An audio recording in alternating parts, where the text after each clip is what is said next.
ขอแจ้งข่าวเนาะวันที่28หรือ28เนาะของเดือนตุลาจะมีงานบุญผ้าป่ามหาสามัคคีมิตรภาพลาวไทยเด้อวันที่28จะได้ตั้งกองผ้าป่าสำหรับผ้าป่าที่จะตั้งขึ้นมาจะต้องการเจ้าภาพอยู่30เจ้าภาพเจ้าภาพละ1 ล้านกีบเนาะแจ้งให้ศรัทธาญาติโยมให้เป็นสะพานบุญร่วมกุศลนำกันเนาะแพร่พายใหญ่กว้าง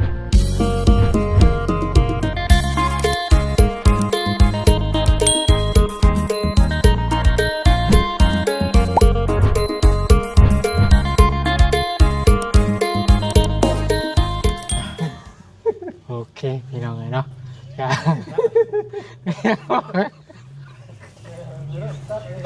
โอ้ยเนาะยังกูว่ายังโอ้อยู่วัดอยู่ว่ากับสงบสงเงียมหรือว่าเจ้ากันเนาะเอาขอโทษขออภัยพี่น้องเลยเนาะเป็นภาพบรรยากาศ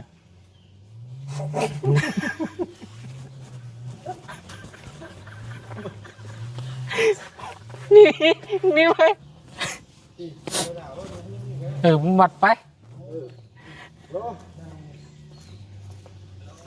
มาให้เลยเนาะวัดนี่เอาพี่น้องเนาะเปิดคลิปเปิดภาพออกมาเป็นภาพบรรยากาศอยู่วัดอยู่ว่าเด้อพี่น้องเด้อมื้อนี้มานั่งตอบค้าอยู่ทางวัดผู้กวางพุทธารามบ้านดงสวรรค์เมืองเซโปนแข้งสวรรณเขตทางมาบุญเองเนาะก็ได้เป็นสะพานบุญเนาะในนามสะพานบุญกับเป็นสะพานบุญให้กับแม่ทวันรัตน์เด้อแม่ทวันรัตน์อยู่ทางประเทศเดนมาร์กให้กับปาบุญสารวันนี้มาเป็นสะพานบุญให้เพื่อถวาย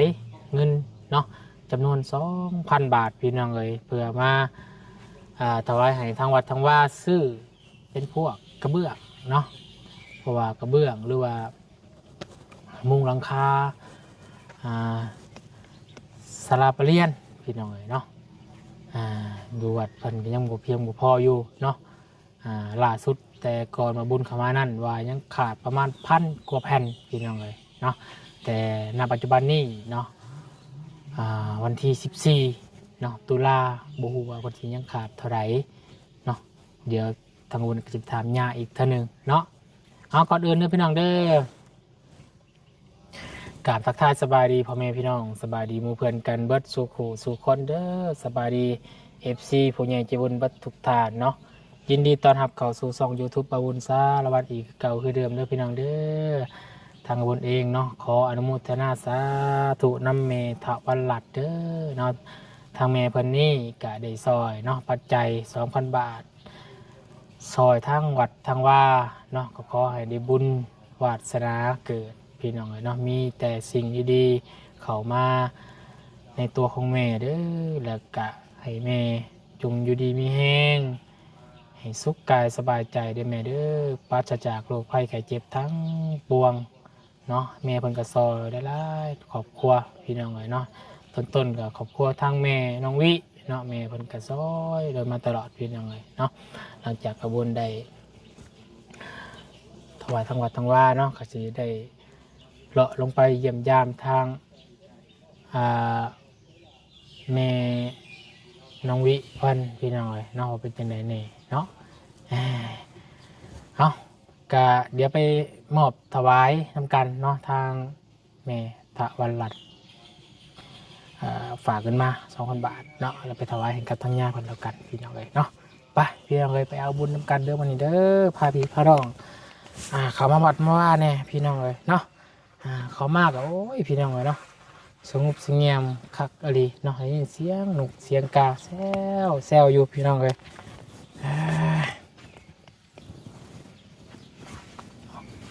นี่แหละพี่น้องเนาะที่เพิ่นกำลังสร้างกำลังสาเนาะทางวัดทางว่าอันนี้แหละพี่น้องเนาะตอนยอดโซฟาเนาะขึ้นยอดโซฟาหรือว่าทางหงทองพี่น้องทางบุญก็ได้เป็นสะพานบุญให้กับพ่อไปแม่หลายๆทานพี่น้องเนาะก็ถือว่าเป็นบุญเป็นกุศล เนาะทางมาบุญหลายๆพี่น้องเลยเนาะแล้วก็ขอให้ได้บุญได้กุศลหลายๆพอทั้งมีหลายทานเด้อมีจิตใจเขาวัดเขาว่าสร้างสาพัฒนาเนาะทั้งวัดทั้งว่าขอให้ชีวิตเจะเดินรุ่งเรื่องพี่น้องเลยสภาพน้องซ้อนพี่น้องเลยเอาสบายดีมาลุงคนแน่ โดยสบายดี โอ้เห็นแล้วคือคนดูคนมันพี่น้องเลยเนาะ บ่ได้ดูคือการ อ่า จำเป็นและเห็นเวียกเห็นงาน อ่า เสียเอายังเงินมาใส่นั่นใช่ไหม งานละกำลังเห็นยังก่อนเนาะ ตัดงานส่วนนั้น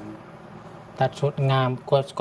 นเขาสิถอนเนาะ โดย เขาต้องตัดงามออกก่อนเนาะ ตัดหญ้า หญ้าตัดหญ้า ตัดหญ้า เดือนไหนจะถอนเดือนใด จากเด็กเดือนชีเดือนห้า โอ้ยังโดนอยู่เนาะ ประมาณนี้7 เดือน8 เดือน หรือตัดหญ้าก่อนหญ้ามันหลายเนาะเอาวันนี้ทางวอลเคล่าทั้งน้องซ้อนมาถวายเงินนำกันพี่น้องเลยเนาะมา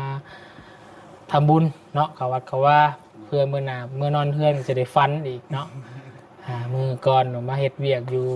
วัดเราฟันมาเฮ็ดเลขว่าซั่นเนาะ โดย ถือแต่5 โตแต่6 โตบ่ถือยังน้อยเดียว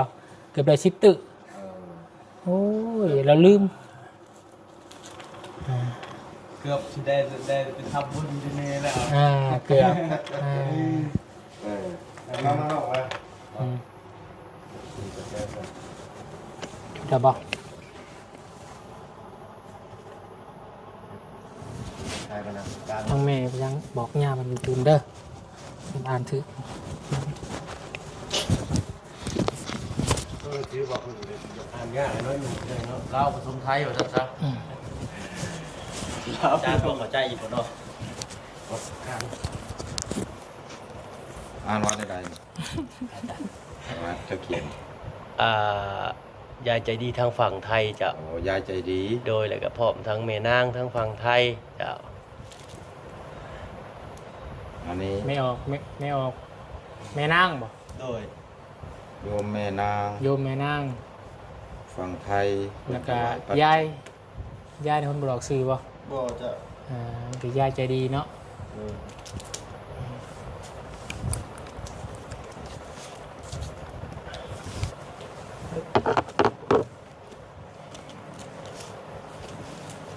ยักเข้ามาอีกน้องชาย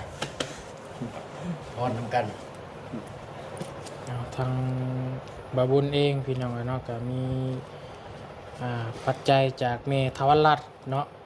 ก็เป็นเงินกีบกับ1,350,000พี่น้องเนาะถ้าเป็นเงินบาทก็ตกอยู่ประมาณ 2,000 บาทเนาะเมเพิ่นก็อยู่ทางต่างประเทศพุ่นแหละเนาะก็เลยให้ทางบาบุญนี่มาถวายเงินให้ทางย่าเพื่อซื้อกระเบื้องเนาะเพื่อสร้างศาลาปะเรียนบอกพี่น้องเนาะ เวลาผมท ศาลาองค์ธรรมเนาะจำนวนเงินกับ1,350,000 กีบเป็นอย่างเด้อ ำสาธุ ทางบ่าวเพิ่งก็มีทางยายใจดี 1,500 บาทแล้วก็ทางแม่นางทั้งฝั่งไทยเช่นกันพี่น้อยเนาะ 1,000 บาทรวมเป็นเงินกีบก็ล้าน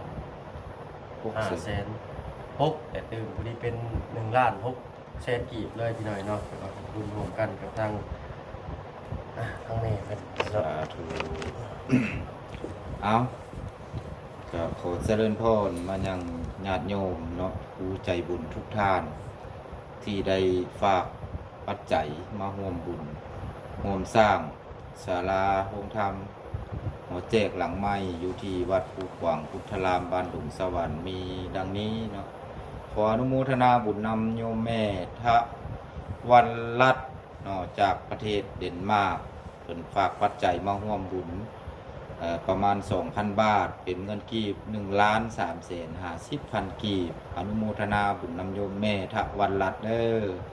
แล้วก็ขออนุโมทนาบุญนำยายใจดีจากประเทศไทยเพิ่นฝากปัจจัยมาร่วมบุญนำ 1,500 บาทแม่นบ่ แล้วก็โยมแม่นางจากฝั่งไทยเพิ่นฝากปัจจัยมาร่วมสร้างร่วมบุญร่วมกุศลนำอีก 1,000 บาทสาธุอนุโมทนาเป็นบุญเป็นกุศลพระอานิสงส์เป็นบุญกุศลเด้อโยมพ่อโยมแม่สายบุญทั้งบ่าวเพิ่งแล้วก็บ่าว บุญสารวัตรเนาะเพิ่นมาเป็นสะพานบุญแล้วก็พอออก สอน ช้อน ก็บ่าวสอนเพิ่นเนาะเพิ่นมาได้มาร่วมเป็นสะพานบุญถวายปัจจัยก็ขออนุโมทนาเอาสาธุบุญกุศลที่พวกท่านได้ให้ดีแล้วตั้งใจเอาแล้วปรารถนาเอาแล้วขอให้กุศลผลทานของพวกท่านนั้นจงรวมเป็นตบะ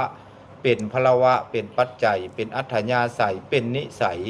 ติดตามตู่ของพวกท่านไปจนกว่าจะพบหนทางแห่งพ้นทุกข์คือปรินิพพานในอนาคตการเบื้องหน้าเบิดทุกตนทุกคนเทินสาธุเอาครับพรยะถาวะริวังอาปุราปะริปุเรนติสาคลังเอวะเมวะอิโตทินังเปตานังอุปกปปติอิสิตังปัฏฐิตังตุมังคิปะเมวะสมิสันตุสัพเพปุเรนตุสังคปาจันโทปันนาลสุญญาธรรมนิโสติลสุญญาธาสัพพิติโยวิวันสันตุสาพะลวงโควินาสันตุมาเตภวันวันตะลายุสุขีทิคายุโกภวะอภิวาทนาสิลิสนิจังวุธาปัญจญิโนจัตตาโลธรรมาวัฏันติอายุวันโนสุขังภาลังอายัญจักขุรกินาดินนาสังฆมิสุปฏิทิตาธิคาลตังอิตายาสธานาสุปกัมปติสุยติธัมโมจายานิทัมจิตโตเปตานาบุสาจักกันตาอุลลาปลัญจภิกขุนังมานุปาทินังตุเมปุญญังปัสสุตังอนาปกันติสพเพสัตตาสุขิตาหุนตุสพเพสัตตาเวลาหุนตุสพเพสัตตาปัญญาปัสสาหุนตุสพเพสัตตานิคาหุนตุสพเพสัตตาสุขีอัตตานังปาลิหาลันตุสุขีสุขีสาธุสำเร็จแล้วเด้อได้รับแล้วโยมแม่ทะวันรัตน์เด้อแล้วก็โยมแม่ยายใจดีจากฝั่งไทยโยมแม่นางจากฝั่งไทยเด้ออาตมาได้รับแล้วขอเป็นบุญเป็นกุศลแล้วจงอำนวยอวยพรย้อนกลับให้พวกท่านจงมีสุขภาพแข็งแรงอายุมั่นขวัญยืนเด้อสาธุเอาขอแจ้งข่าวเนาะวันที่28หรือ28เนาะของเดือนตุลาจะมีงานบุญผ้าป่ามหาสามัคคีมิตรภาพลาวไทยเด้อวันที่28เนี่ยจะได้ตั้งกองผ้าป่าสำหรับผ้าป่าที่จะตั้งขึ้นมาจะต้องการเจ้าภาพอยู่30เจ้าภาพเจ้าภาพละ1 ล้านกีบเนาะแจ้งให้ศรัทธาญาติโยมให้เป็นสะพานบุญร่วมกุศลนำกันเนาะแผ่ภายใหญ่กว้างเพื่อหารายได้มาสร้างศาลาคงธรรมหลังใหม่ที่ยังบ่ทันสำเร็จนี้เนาะแจ้งถึงเจ้าภาพศรัทธาญาติโยมเด้อทุกท่านทุกคนร่วมเป็นบุญเป็นกุศลนำกันในมื้อวันที่28เดือนตุลาที่จะมาฮอดมาถึงในไวๆนี้เนาะเป็นมื้อเต้ามื้อโฮมตั้งกองผ้าป่าเป็นมื้อวันที่29เนาะตอนเช้าจะมีพิธีตักบาตรญาติน้ำเสร็จแล้วก็จะมีพิธีแห่กองผ้าป่าขึ้นมาเนาะเชิญชวนญาติโยมพุทธบริษัททั้งหลายร่วมเป็นเจ้าภาพเจ้าศรัทธาร่วมกันเอาบุญร่วมกันเด้อญาติโยมเด้อสาธุ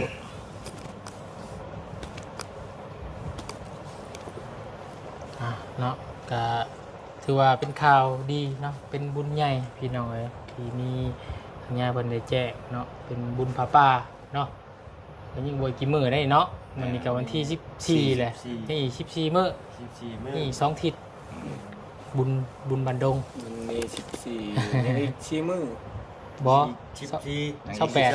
วันที่28ประมาณกว่า18บ่28คือฟ้าเอาได้เลย ฝากเรียนไว้ได้หาเงินหลายๆเด้อปีที่แล้วได้มาอยู่บ่ปีที่แล้วไปเล่นเบิ่งชื่อปีกี่นี่ได้บ่แม่นบุญบังไฟกี่นี่ได้ปีที่แล้วที่ทางชุมายมาแจกทองอยู่ในนี่ยกยอดช่อฟ้า ตอนนั้นยังบ่ทันฮู้น้องช้อนครับ แม่นยังบ่รู้ ตอนนั้นยังพอดีซอยบ้านหนองนา เนาะ เนาะ แม่น ก็เลยยังบ่ได้รู้จักทางน้องช้อน นี่แหละป่าพอดีมาแห่ป่านำกัน โดย อ่า โอ้ปีที่สองบ่งาน อ่า ผาป่านี่ แม่ เนาะ น ปีที่แล้วนี่ก็มาพี่น้อยเนาะผาป่ามาจากฝั่งไทยเช่นกัน ประจวบคีรีขันธ์ ประ ประ จ จ วบ วบ คี คี รี รี ขั ขั น น ธ์ ธ์โดยทางทีมงานสามเคยเฮากับผมทางทีมงานก็ได้มาอยู่พี่น้อยเนาะได้จัดโรงทานเนาะเป็นบุญเป็นกุศลหลายพี่น้อยเนาะปีนี้บ่ฮู้ว่าสิแนวใดเนาะ เลย เดี๋ยวแจ้งทางลูกมันตื่นอีกก่อนเนาะปีที่แล้วลูกเพิ่นนำพาพี่หน่อยเนาะพร้อมทั้งบ่าววุ้นสารวัตรนำเนาะปีนี้มีเพิ่มมาอีกพี่หน่อยเนาะทางลงซ้อนสันซะมานำถ้าว่ามีโรงทานเนาะพี่หน่อยเนาะให้น้องซ้อนแล้วมาหยกน้ำซอย โดยยก คือสิแล้วไว้อยู่ปีนี้พี่หน่อยเนาะถ้าได้น้องซ้อนมาซอยนำเอาบุญร่วมกัน คือว่ากระเบื้องนั่งศาลาเฮานี่ครบหรือบ่ยาเลยยังอยู่เนาะ มันจะมีโลกอย่างนี้ อ๋อมองกันสามมองศาสตร์ แม่ เนาะ นแม่น ลายอยู่พี่น้องเนาะเผื่อเฮาตกแต่งยังยังหลายบ่สิ โอ้ แล้ว ยังหลาย เซตนี่แล้วก็จังจะได้เทพื้น อืม ได้เทพื้น เนาะเนาะจังได๋จังว่ากันอีกเทื่อนึงถ้าว่าญาติโยมท่านใดเนาะได้เห็นได้ชมคลิปนี้ก็สามารถร่วมทำบุญได้เด้อพี่น้องเด้อทางว่าบุญแล้วเบาเพิ่งเคยลาเนาะ โดย ถ้าพร้อมหรือว่ายินดีเป็นสะพานบุญให้เนาะมาถวายเงินทางวัดทางว่าเพื่อทำบุญสร้างกุศลพี่น้องกันเนาะมีแต่ทั้งเฮาก็สิได้กราบลาก่อนเด้อยาเด้อไปเวียกไปงานทางอื่นก่อนเด้อ สาธุอโลคยาปารมาลาภา ความบ่มีโลกเป็นลาภอันประเสริฐโสทิเตโหตุสัพพทาขอความสุขความสวัสดี ความเจริญในธรรมจงบังเกิดมีแด่พวกทานและครอบครัวพวกทาน จงดำรงธุรกิจการงานทุกทานทุกคนให้การกุ้งรุ่งเรืองเจริญก้าวหน้าทุกสิ่งทุกประการทุกทานทุกคนณบัดนี้เป็นต้นไปเถิด สาธุไปสบายดีครับเนาะไปเวียกไปงานต่ออึ๊บ อ้าวจะลืมไหมผมทั้งน้องซ้อนครับเนาะ อืม อันนี้พี่เลยเนาะขอเชิญร่วมบุญร่วมกุศลนำกันเนาะทอดป่าวันที่28เดือนนี้ โด แล้ว ย บุญ นี่แหละข่อยสิเข้าวัดเกือบนี่แหละ เกิดดีวะ เดี๋ยวประวัติเล่ารอ โอ้มีบนหายใจอีกเกิดบ่เนาะโอ้ซ้ำบ่ได้ใส่อะดิเนาะโอ้โห เนาะอันนี้แรก เดี๋ยวมันก็หายใจพื้นเลย พอดีหายใจกี่โมงเนาะ โดย นี่เด็กพี่เลยเนาะก็ยังกันว่าเก็บปัดลม ไปกินข้าวน้องข่อยว่าอยู่นี่ เป็นปัดลม กินข้าวจังไป จ้ะ มันเข้ากับหยัง ข้าวเวียด เข้าเวียด มองห่านมองนี่เด้ กินแล้ว ไปเคยกินกันแล้วกินแล้วยังไปเวียกไปวัด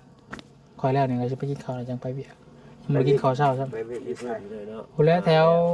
บ้านหนองบัวบ้านแม่นองวิแล้ว โดย ที่พื้นเนาะแล้วก็ตกแต่งภายนอกอีกหลาย อืม โดย เอาขอบใจน้องซอยหลายๆเด้อมาบุญเอากุศลนำกันมื้อนี้เด้อให้ได้บุญหลายๆเด้อน้องชายเด้อ โดย เอาสบายดีพี่น้องเนาะไปซะเนาะทางว่าบุญเองก็สิได้ขออนุญาตพี่น้องเนาะจบคลิปลงเพียงสำนี้ก่อนพี่น้องเนาะ เมื่อก่อนเราไม่ได้ชุบไม้มาอะไรก็มีเคยบอก อืม น้องคนได้มาวัดมีครั้งแรกแต่เป็นบุญบังไฟ เนาะสอนมาให้เอิ้นรถจักรบ่คันบ่รถจักรน่ะยังอยู่บ่ฮะคือว่าปีนหัวซักกระเทียมลงห้วยยังอยู่ตื่นเนาะคือว่าแข็งเติบรถเจ้านี่อืมเนี่ยพี่น้องเอ้ยเห็นแต่ในคลิปบ่เสียงยังอยู่เฉยเนาะโอ้โธ่สู่ชีวิตอหลีนี่เนาะสิถือเลขก็บ่ถือเนาะบางหันก็ได้รวยเด้พี่น้องในรถใหม่เด้ เปล่าที่ชอบ ใช่ เป็นเลย ม่วนซื้อหากระคือเดียวนั่นใช่เลย แล้วใช้เลขพี่น้องเอ้ยเนาะถือแต่ ใช่ ถือแต่4โต2โตท้ายยังบ่ถือพี่น้องเอ้ยถ้าว่าถือ2โตท้ายนั่นเราได้ประมาณประมาณ10 ล้านบาทพี่น้องเอ้ยแต่ว่าผิดพลาด2โตคือว่าเก่งอยู่ได้อถือ4โตเลยคล้ายว่าถ้าว่าลอตเตอรี่ก็ถือที่4โตเนาะข้างหน้าบ่ถือเสียดายสิจ้อยนอนบ่รับบ่คืนเลยว่ะ ใส่ม่วนชื่อข่อยก็บ่ได้คิดดอกว่ามันสิออกบ่เคยใช้เลย อืม ติดต่อทางทีมงานเขาเข้ามาได้ อืม งามรถข่อยเห็น ทางใด สาวเบิ่งแล้วผู้ชาวยิ้มใส่ดิสิ อืม ผู้ชายเห็นแล้วผู้ชายเจ็บแขวงก็ เด้อ จิบเข็มไหม ก็หยอกน้อง เจ้าแวงแรกเขาเฮ็ด เอาพี่น้องเอ้ยเนาะเป็นกำลังใจให้กับน้องสอนเติมพี่น้องเอ้ยให้ได้รถไวๆเนาะไปชาโอเคพี่น้องเอ้ยในทางบนเองก็จะได้ขออนุญาตจบคลิปลาพี่แล้วน้องเราเพียงสนิทก่อนเด้อทางบนเองก็ต้องขอขอบคุณขอบคุณใจทางแม่ทวรัตน์หลายๆเนาะที่ให้ทางบนเป็นสะพานบุญให้ในมือนี้เนาะก็ขอให้แม่ทวรัตน์อยู่ดีไม่แห้งความเจ็บอย่าได้ความไข้อย่ามีเลยแม่เด้อปราศจากโรคภัยไข้เจ็บทั้งปวงมีแต่สิ่งดีๆเนาะเข้ามาในชีวิตของแม่เนาะแต่ที่สำคัญให้แม่กับสุขภาพร่างกายที่แข็งแรงนะได้แม่เด้อโดยเอาสำเร็จแล้วพี่น้องเลยเนาะให้อยืมบุญเดี๋ยวกุศลน้ำกันหลายๆวันนี้เนาะสบายดีพี่น้องไปเวียกก่อน